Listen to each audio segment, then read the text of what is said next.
Baik, penubuhan awal mengenai bajet sudah pun kami dedahkan kepada anda sebentar tadi. Baik, untuk berbicara dengan lebih lanjut mengenai pasca bajet 2016 pastinya, bersama kami di studio kami undang khas untuk anda Profesor Madya Dr. Madeline Burma, seorang penganalisis ekonomi dari Universiti Kebangsaan Malaysia UKM. Selamat datang Prof. Apa khabar? Khabar baik. Baik, bajet 2016. Kita sudah maklum satu bajet yang juga dianggap sebagai satu bajet yang menepati kesesuaian kenak semasa. Dikatakan ia merupakan satu bajet yang sangat mencabar untuk Perdana Menteri. Tetapi ia bertujuan untuk mensejahterakan rakyat. Ada dua poin dekat situ, Prof. Okey, terima kasih. Terlebih dulu saya ingin mengucapkan terima kasih kepada RTM kerana menjemput saya untuk berkongsi pandangan sedikit berkaitan dengan bajet. Betul ya, kalau kita sempat membaca dokumen yang saya lihat bukan main tebal semalam. Bajet itu cuba mengimbangkan dua perkara yang amat besar. Yang satu yang kita gelar sebagai ekonomi modal, yang itu bertujuan untuk memacu pertumbuhan kita supaya lebih cepat ya. Di satu pihak yang lain ialah bagaimana nak memenuhi keperluan atau apa yang kita katakan mensejahterakan rakyat. Jadi nak mengimbangkan dua bajet ini, nak mengimbangkan dua perkara ini dalam satu bajet, memang saya tabiklah kepada mereka yang menggubal ni, khususnya Menteri Kewangan kita dan juga Perdana Menteri kita, yang mana cuba mengimbangkan apa kita gelar sebagai ekonomi modal dan juga ekonomi kemanusiaan ataupun people's economy ni. Jadi apa yang ingin saya jelaskan di sini, biasanya bila kita mengutamakan bajet modal atau yang ekonomi modal ini, penekanan banyak diberikan bagaimana nak mempercepatkan pertumbuhan ekonomi. Tapi dalam masa yang sama, bila kita cuba mencapai matlamat ini, kadang-kadang kita terpaksa mengorbankan yang satu lagi. Maknanya kita terpaksa lupa tentang golongan yang miskin dan sebagainya. Jadi di sinilah masalahnya dalam cuba mengimbangi kedua-dua ini. Dan saya melihat apabila saya membaca dokumen ini, memang usaha ke arah itu memang ketara lah, ada ketara. Disebabkan Prof tadi sudah pun mencuit erti kos sara hidup tu, saya nak lanjutkan terus mengenai kos sara hidup juga banyak diberi perhatian. Kita sedang dalam perkara itu. Untuk keseluruhannya, melihat kepada apa yang berlaku dewasa ini dan juga keadaan ekonomi, bukan sahaja di Malaysia Prof, tetapi secara global, bagaimana agaknya intipati bajet 2016 itu jelas memberi sesuatu supaya penarafan ataupun naik taraf hidup itu ada menerusi bajet itu. Okey, terima kasih. Sebenarnya isu kos kenaikan hidup ni, kos sara hidup yang tinggi ni bukan hanya tahun ini. Kita dah mula mendengarnya pada tahun lepas, dan kalau kita lihat bajet tahun lepas juga ada memberi menyentuh. Tetapi tahun ini saya rasa memang penekanan itu banyak diberikan. In fact, dia merupakan salah satu daripada teras kalau kita lihat di sini bagaimana menangani kos hidup yang tinggi. Realitinya sebenarnya sekarang kos hidup ni bukan hanya dirasai oleh mereka yang dikatakan di B40 ke bawah. Sebab kita perlu ingat dalam masyarakat kita ni kita kelaskan kepada tiga. B40 yang kita kata bottom 40 atau yang 40% bawah, M40 yang tengah-tengah, dan yang atas tu yang kita kata T atau yang teratas sekali 20. Jadi 40, 40, 20. Kalau dulu ramai orang memberi penekanan ataupun banyak berbincang tentang bagaimana kos hidup yang tinggi ini banyak dirasai oleh golongan yang berpendapatan rendah. Jadi bantuan, sokongan dan bentuk-bentuk atau insentif dan juga galakan yang diberikan tu lebih bagaimana nak menyelesaikan ataupun menangani masalah kos hidup yang dihadapi oleh golongan yang di B40. Tapi kali ini saya melihat bajet itu ada juga menyentuh tentang mereka yang digelar sebagai M40 ini, yang lebih daripada 3,000 lebih gaji dia ke atas. Dan mereka ini dulunya seolah-olah terabai, dan mereka juga mengatakan kami ini adalah yang digelar sebagai kelas menengah dan mereka ni kebanyakannya macam kategori kita ni lah, yang lulusan universiti, yang bergaji mungkin masuk aja 3,000, tapi you tahu lah dengan gaji 3,000 yang juga dinyatakan 3,000 sekarang ini sudah pun ada di kategori miskin di bandar. Ada yang mengkategorikan memang rasional di sebalik itu. Bayangkan kalau kita ikut kategori yang biasanya, maknanya garis, kita di Malaysia menggunakan istilah garis kemiskinan. Dia ada satu garis yang mana sesiapa yang di bawah garis itu dia akan digelarkan sebagai miskin. Yang di atas itu digelar sebagai tidak miskin, bukan kaya.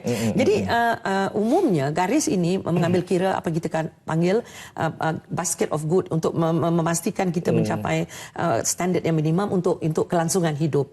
Jadi bila satu ketika dia diletakkan pada garis 1,200 tapi kalau kita lihat kehidupan di Kuala Lumpur saja. Saya buat congak lah, dan saya congak dengan apa kata orang, kalkulator saya sekejap. Saya mengandaikan kalau gaji orang tu 4,500, sebenarnya dia berhutang lebih kurang RM30 dalam sebulan. Iaitu dengan mengambil kira keluarga, okey, gaji dia 4,500, satu keluarga, anak dia 3 orang. You bayangkan bayaran gaji, tol, rumah, dan mungkin ada yang berkata sebenarnya dia sepatutnya mengukur di baju dia sendiri. Tapi kita kena ambil kira perkara-perkara yang dinyatakan di sini adalah perkara yang amat basic sekali. Seperti pengangkutan, you congak macam mana pun memang tak ada. Bila saya membuat pengiraan itu memang tidak ada ruang pun di mana saya meletakkan kos perbelanjaan itu, even untuk dia pergi santai dengan anak-anak dia, dengan keluarga dia. Jadi maknanya itu memang kos yang paling minimum. Cuma yang boleh diubah di situ mungkin harga kereta dia. Dalam pengiraan saya itu saya andaikan harga bayaran kereta dia cuma 500. Mungkin sekarang dia terpaksa naik motorbike lah. Jadi anak dia 3 orang terpaksa naik motorbike. Tetapi apa yang saya nak balik pada bajet tadi, perkara ini tidak terlepas pandang. Maknanya pemerintah, mereka yang menggubal dasar ini, dan juga pejuang-pejuang ataupun aktivis, konsumeris dan sebagainya, menuntut supaya kerajaan memberi perhatian kepada perkara ini. Jadi ingin saya nyatakan, bila kita melihat bajet itu secara saya sepintas lalu dan juga secara mendalam, saya mendapati usaha ke arah menyelesaikan masalah ini memang tidak dapat 100%. Tetapi sekurang-kurangnya perkara ini telah diambil perhatian dalam bajet. Dia mengambil kira untuk B40, juga mengambil kira untuk yang M40. Ada yang menggunakan pendekatan cukai, macam cukai tadi, pengecualian cukai dan sebagainya. Itu untuk M40 tu memang banyak dari segi cukai. Tetapi untuk B40 tu, itu cerita BRIM. Ada ramai pula itu yang nanti kita boleh bercerita tentang BRIM. Kita teruskan saja ke Prof. BRIM, sebabnya sekarang ini ada penambahan BRIM di situ dan juga cara pelaksanaan, kaedah pelaksanaan. Adakah itu juga sebenarnya mendidiklah secara tidak langsung kepada mereka yang menerima BRIM, dan juga kelayakan untuk menerima BRIM itu juga harus kita beri perhatian jugalah, Prof. Saya rasa sejak kebelakangan ini saya terpaksa mengikuti bajet dan sebagainya. Bukan terpaksa, sebab sebagai seorang pensyarah setiap kali lepas bajet saya terpaksa berbincang dalam kelas. Ada 2 isu yang sangat besar yang sering dibincangkan. Yang satu ialah BRIM, dan yang kedua ialah GST. Dan rata-ratanya mempunyai pandangan yang saya rasa yang tak suka tu lebih yang saya rasa lah, yang mempertikaikan, yang mempersoalkan BRIM dan juga mempersoalkan GST ni lebih ramai, dan cuma yang ada setengah tu ada yang merasakan mereka tu lebih tahulah. Tapi apa yang saya tahu sebagai seorang ahli akademik dan juga menyelidiki ni, yang saya boleh katakan BRIM ni masalah dia bukan BRIM. Yang menjadi masalah yang perlu kita pertikaikan dan mungkin cara pelaksanaan BRIM. Sama juga dengan GST. Kalau kita tanya orang ahli ekonomi, memang cukai GST ini sepatutnya dah dilaksanakan lebih awal lagi. Tetapi yang menjadi persoalan sekarang, yang orang masyarakat yang mula bising dan suara-suara besar, suara-suara kecil ini, yang mengatakan cara BRIM itu BRIM dan juga GST. Saya balik kepada cerita BRIM tadi. Bayangkan saya ada saudara mara. Saya perlu jelaskan ini. Saudara mara kita, saudara juga datang daripada Sarawak. Bukan semua orang yang dalam kategori B ataupun M40. Kebanyakan mereka bukan saja B40, tapi B yang 40 yang di bawah sekali. Yang menerima pendapatan sekitar 300-400 sebulan dari jualan dari rumah panjang. Bayangkan dengan pendapatan sebegitu sebulan, RM900, RM1,000 itu membawa makna yang cukup besar kepada mereka, khususnya untuk mereka yang ada anak yang pergi bersekolah. Tetapi kalau bagi mereka yang gajinya RM3,000, BRIM itu memang dilihat sebagai satu pembaziran. Tapi bagi saya melihat dia, satu ialah pelaksanaan dia, yang kedua ialah ia sesuai diberikan kepada mereka yang betul-betul memerlukan, bukan untuk mereka yang sebenarnya tidak memerlukan tapi hanya menerimanya disebabkan ada mungkin kelonggaran, penguasaan dari segi data. Betul, mungkin penguasaan dari segi data. Dan kita tidak boleh mempersalahkan BRIM itu sendiri. Jadi bermaknanya sekarang saya lihat setiap tahun dia sudah ditambah baik. Jadi maknanya sekarang dimasukkan juga mereka yang mendaftar dalam IKASI. Sebab pendaftaran ini penting. Sebab bila you mendaftar, maknanya proses penilaian itu lebih kata orang lebih terperinci. Kalau dulu you just macam especially masa BRIM pertama, memang kita melihat ada kelonggaran di situ. So saya di satu pihak saya rasa memang BRIM ini banyak dipersoalkan. Ramai yang rata-rata mengatakan itu satu pembaziran. You macam seolah-olah memberi ikan tapi tidak memberi dia pancing. Memanjakan. Yes, memanjakan macam-macam.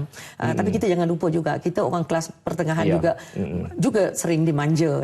Jadi isu manja dan tidak manja tu kalau dia sesuai untuk dimanja, kalau anak itu memerlukan, apalah salahnya dia dimanja. Yang menjadi masalahnya kalau dia sudah kuat, dia sudah boleh berdiri tegak dan boleh berjalan, mereka ini tidak memerlukan. Saya rasa itu berbalik kepada kesedaran diri mereka yang memohon itu sendiri. Dan tapi kalau ada penumpuan yang lebih jelas, yang lebih spesifik kepada mereka yang benar-benar memerlukan, khususnya mereka berada di luar pendalaman.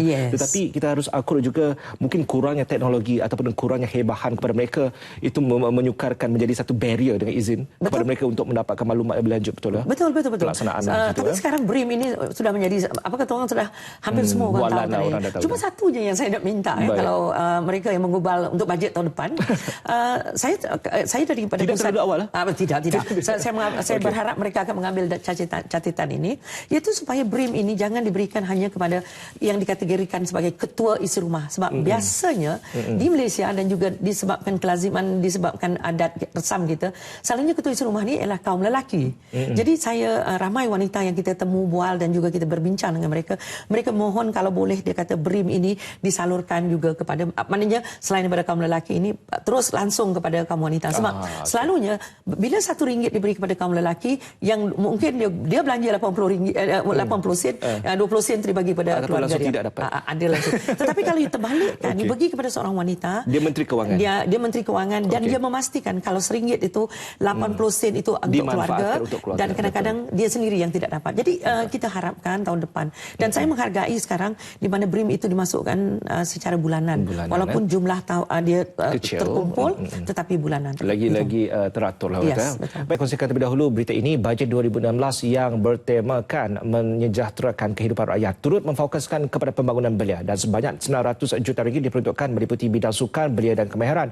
Ia termasuk untuk memperkasakan bidang teknikal dan vokasional TVET.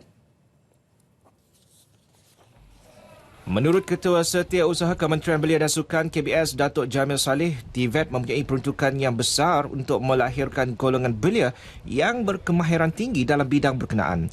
Ia memenuhi pasaran pekerjaan sejajar dengan menjadikan Malaysia negara maju 2020. Dan setakat ini, KBS melahirkan 15,000 pelajar daripada 21 Institut Kemahiran Belia Negara IKBN seluruh negara. Dan terbaru, IKBN akan siap tahun depan di Tanah Merah dengan kos pembinaan sebanyak RM50 juta. Dan kita setakat ini kita melahirkan pada setiap tahun sekurang-kurangnya 15,000 pelajar TVET. Daripada Siap Mara semua? Bukan, itu untuk KBS sahaja daripada IKBN. Daripada 21 IKBN yang terdapat di Malaysia. Fokus kepada kemahiran pelbagai. Kita ada pelbagai bentuk kemahiran. Hospitality, kita ada dari segi otomotif, mechanical, electrical dan pelbagai. Beliau ditemui semasa melakukan kerja gotong royong dalam program My VOC di Mahat Tahfiz Saidina Abu Bakar di Kuala Nerang, Kedah. Kita teruskan bersama Profesor Madya Dr. Madian Berma, penganalisis ekonomi dari Universiti Kebangsaan Malaysia UKM. Prof, tadi kita telah kongsikan berita mengenai aspek pendidikannya juga diberi perhatian. Saya percaya tadi pun Prof sudah pun memberi satu info berkaitan tentang pengurangan cukai dan juga semua. Sejauh mana kita melihat di sini pentingnya pendidikan ataupun bajet pada pendidikan, kita nak pergi ke arah negara maju. Jadi artinya di situ kualiti yang ada pada seorang mahasiswa atau mahasiswi negara maju itu berbeza sedikit. Macam mana ia boleh menyuntik kepada mereka aspek pendidikan, sektor pendidikan? Okey, ini bila disebut tentang pendidikan ini memang kata orang menyentuh diri saya sebab saya terlibat dalam pendidikan ya. Saya daripada Universiti Kebangsaan Malaysia, perlu disebut tu. Di mana saya dah berpuluh tahun melihat bagaimana berlakunya peralihan pelajar-pelajar yang masuk dan juga graduan kita yang keluar ya. Tidak dinafikan bahawa jumlah mereka yang masuk dari segi kualitinya memang meningkat ya, dari segi keputusan dan sebagainya.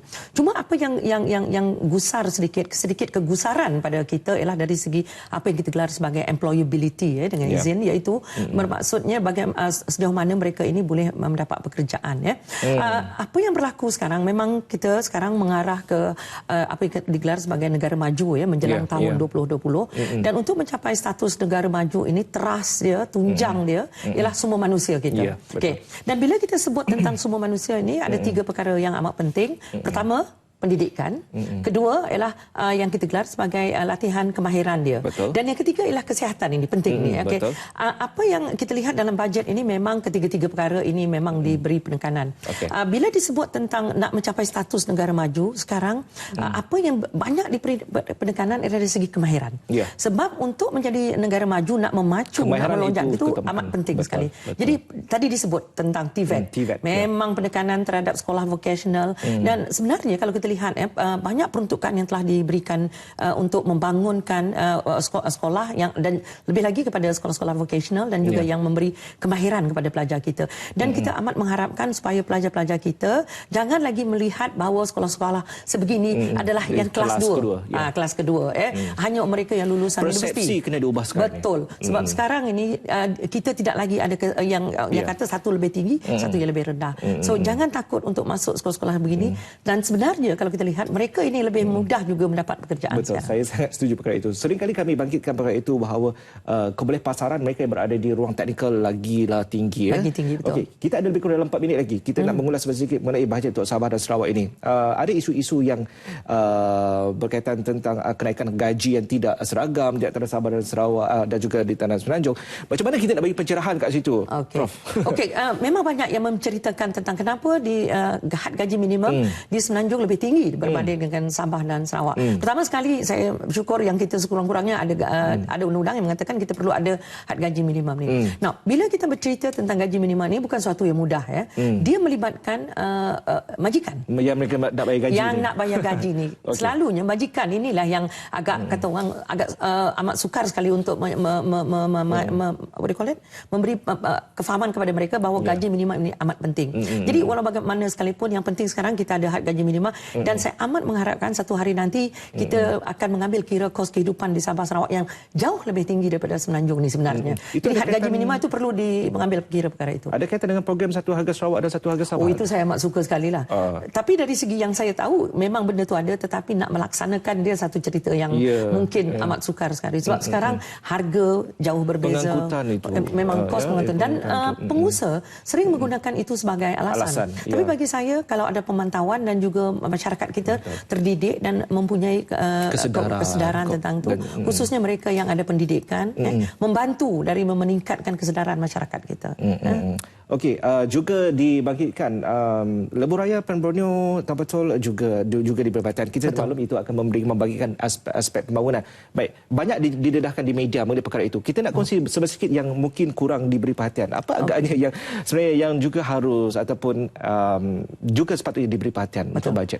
Okey, Pen Borneo itu memang sebagai seorang rakyat Sabah dan Sarawak memang satu yang baik, tidak boleh kita katakan sebab ia membuka ruang yang baik untuk bila you ada jalan raya pastinya dia akan membawa pertumbuhan ekonomi. Tetapi bagi saya selain daripada itu, bila saya lihat bajet itu, saya ada dua perkara yang saya ingin sentuhkan. Satu tadi Pen Borneo itu memang dia akan memberi keuntungan kepada syarikat-syarikat bersaing, akan membangunkan. Tapi dalam masa yang sama juga saya rasa dia akan membuka peluang. Cuma tol tadi yang tak ada dikenakan tol tu, syukurlah tu. Okay?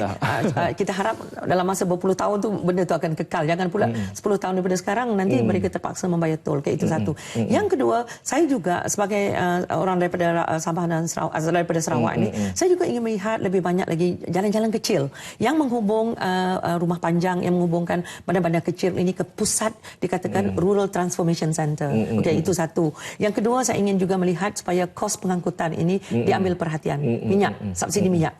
Sebab di Sarawak khususnya, saudara sedia maklum, sebahagian besar daripada perbelanjaan itu adalah untuk membeli minyak, untuk naik bot dan sebagainya. Jadi saya ingin memberi supaya kerajaan terus memberi perhatian terhadap yang itu. Tapi saya nak sentuh yang perkara yang satu ialah saya melihat ada peruntukan untuk ni rumah panjang, nama baik rumah panjang tu. Saya rasa itu berita yang baik. Jadi saya haraplah di rakan saya dan juga saudara mara saya di rumah panjang itu akan menambah baik, memanfaatkan bantuan yang diberikan. Okey, tak cukup sebenarnya 15 minit untuk kita, Prof. Okey, apa pun terima kasih ucapkan Profesor Madya Dr. Medin Bermasuk, Pengawas Ekonomi dari Universiti Kebangsaan Malaysia UKM. Kita bercerita dalam kesempatan yang ada ini sedikit perkara-perkara yang boleh kami kongsikan pada anda mengenai bajet 2016. Terima kasih, Prof, atas semua ini.